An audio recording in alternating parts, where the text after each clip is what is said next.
What's up, y'all? It's Dan the Artist. Now, you might be wondering, why do I look so fly? Well, the truth is, I've been trying to level up my Riz game. I've heard it been said that style and identity go hand in hand. And I actually think nobody exudes that more than Sonic the Hedgehog over here. The various Sonics that we have. Nothing exudes that stylistic identity quite like the artistic style of Yuji Uekawa. Now, to say that Sonic's style really started with Yuji Uekawa's art would really be doing a disservice to the art that came before. Of course, you have the iconic original key art that came with the first games, but then on the other side, you had the equally as iconic American versions, and then you had whatever Europe was doing. In preparation for the cancelled Sonic Extreme, you have these cool neon blacklight aesthetic pictures of Sonic, CG renders and whatnot. And of course, CG renders would be the norm going forward. Starting things off, it was a lot of illustrations, usually of Sonic doing mundane tasks like going to the grocery store or driving a car, and these usually ended up on like calendars or some shit. Now, I would argue that the franchise really paved its own way artistically once the Adventure series came into the fold. Going all the way back with Uekawa's earliest work with the franchise, you can see a lot of the design principles kind of being put into play even with the concept art. Funky poses, varying line art weight, and one of my favorites, wacky hand poses. Like, what are his fingers doing here? Of course, once revisions were put into play and full renders were completed, you have this iconic shading style with highlights on the sides, almost like each character is embossed. Couple that with the, once again, iconic posing, dynamic arcs, and realistically speaking, contortion that just should not be possible. What you end up getting is some of the most iconic and visually identifiable art out of any video game franchise out there. Of course, things start off wacky and noodly, but you end up getting some iconic poses like the official cover art for Sonic Adventure. This pose is everywhere. That's him, that's the pose, that's the guy. Referenced on the new Scott Pilgrim vs. the World box art, fan edits, including one that I made of Gex, and Sonic himself in later games like Sonic Generations. These poses were dynamic and very odd to look at sometimes, but man, there really is something that you just can't beat with those. Once we got into the Adventure 2 era though, you started to see a shift from these wacky, noodly designs, and it started to get more streamlined, a little bit cleaner. Things like Sonic's official pose in Sonic Adventure 2 is, I would say, equally iconic as well. Poses like his Sonic Advance series art, you can see a clear distinction between games as Uekawa's art style got more refined over time, starting with the deep blues of the earlier work to a more muted blue with less contorting of the body. And honestly, one of my favorites being the art for Sonic Advance 3. It's a simple pose, but he's just so cool with it. Taking a step back, you also have the art for each other character, like Eggman, Knuckles, Tails, Amy, even Cream. A lot of these still follow the same principles, but with a character like Cream, for example, the art style was getting more cleaned up, so you don't get a lot of the wacky posings that you would with something a la Sonic Adventure 1. But even going with Sonic Adventure 2, someone like Shadow has these unique poses that are imposing, while also still being stylish. Nothing like Shadow pointing, or this one art piece with Sonic stopping a Chow from, I guess, maybe clobbering the other one? I don't know. It's cute though. Shadow ain't having shit. He's definitely a mama bear.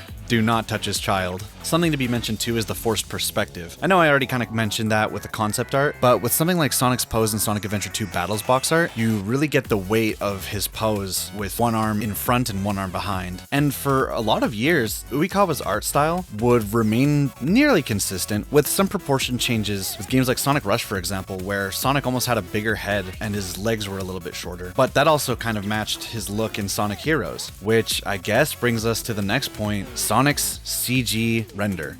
Or I guess you could say 3D render. Now, I have my reservations with Sonic's 3D render. It has changed quite a lot since Adventure 1, and that's okay. That's going to be normal with any game. Even look at something like Mario, how much he's changed in the last 10 years. Even though it's really subtle adjustments, you still see how refined, and even with things like shaders and all that sort of stuff, the image just gets a lot more clearer and visually nice to look at. With Sonic, however, I would say it's almost the opposite. Starting in the Adventure era, his model actually was closer to resembling what he would sort of look like in that first original concept art. Almost an in-between of classic Sonic and the Sonic we know today. And for that, I kind of liked that. But then you get to the, oh my goodness!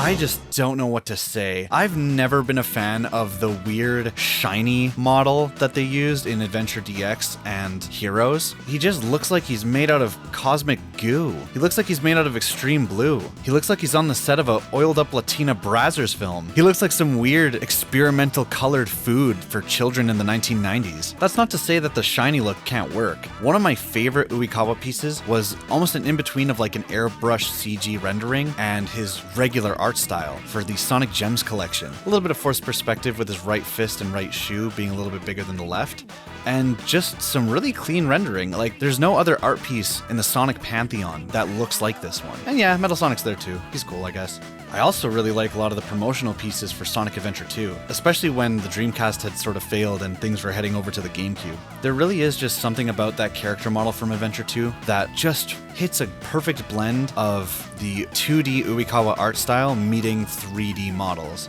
specifically in the proportions and the brows. Such an underrated part of Sonic's core design are those fucking eyebrows. In every single illustrated art piece, you will always see the defined brows. It just would not look right if you didn't. That even goes as far as today, with Uekawa recreating some of his old poses that he made. Now, for me personally, I'm not as big of a fan of these recreations, as I just much prefer the visual look of how his eyes looked, how his proportion of his head was a lot bigger. Those sort of things that don't necessarily matter all that much, but are more of a personal preference for me. I do like the deeper shade of blue though. Stuff like the curve of his eye even just don't really hit the same for me, but small nitpicks. Going back to CG models though, I would say the closest we ever really got to Uekawa's art style being recreated, not including the Sonic Adventure 2 renders, was none other than Sonic Heroes. Although those proportions are a lot more shortened, almost making the characters look like babyfied versions of themselves in comparison to Sonic Adventure 2, there's something about the curves of the smiles, and you know what? Even that weird plasticky rendering on their skin still is reminiscent to that Uekawa art style. It's not my favorite, but I don't hate it entirely. There's something in itself that's iconic, and I'm glad that it was only around for one game. Skipping ahead past Sonic Heroes, the next big landmark title for the franchise was Sonic 06. And to be honest, passing the Sonic Rush titles, this is really where I think the end of the Uekawa art style started to ease its way in. And of course, like I showed before, Uekawa still makes art for the series, but what I'm more referring to is his art not taking center stage on box art anymore, and instead being replaced with CG models for, I guess, every game, starting from Shadow the Hedgehog. There's an argument that can be made about Sonic Heroes, since it's almost like an in-between of CG rendering and illustration. I know damn well Sonic's model does not look like that in game. Look at them brows. That is a defined brow. Sonic 06 was basically the next push for Sonic's character model. And though now looking back at it, yeah, it was a little weird.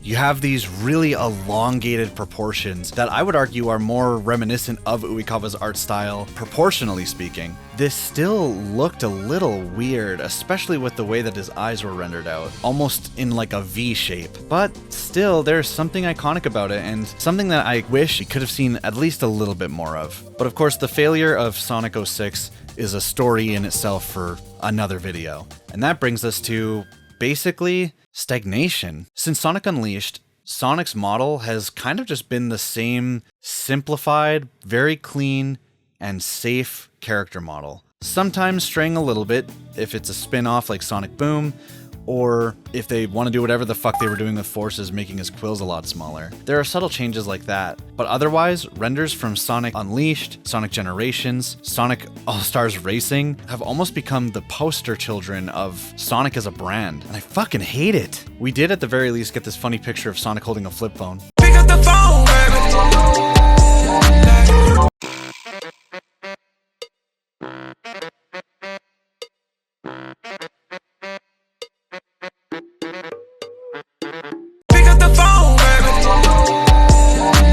And that's kind of where we've left off for now. Sadly, gone are the days of Uekawa's iconic art style being one of the sole identifiers for Sonic the Hedgehog as a franchise. Like, that was just stylish. It was him. It was Sonic. It was style. I mean, nowadays, what do you have? You have him standing with a fist up, angry, standing there, menacingly. God, don't even get me started on that one pose. The fucking thumbs up. I hate that shit. Going into a lot of the spin-offs too, now sometimes he doesn't even have brows.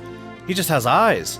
It just looks so wrong. If there's one thing that I could always just say is fucking redefine his brows. He looks so weird without them. And what the fuck were they thinking with the Sonic movie? Now, with all this being said, there's one last core pillar of Sonic renders that I haven't really taken a look at, and that is the Wii era. I think the Wii era has some of the best 3D renders of Sonic out there. Promotional pieces for Sonic and the Secret Rings were more indicative of what Sonic would end up looking like after Sonic 06, which, I mean, yeah, kind of makes sense for the time that it was released. But you know, they were developed at the same time. You kind of get these forced perspective pieces with him holding a Wiimote, or him with the ring and it's like a lower angle. Shit looks like an album cover.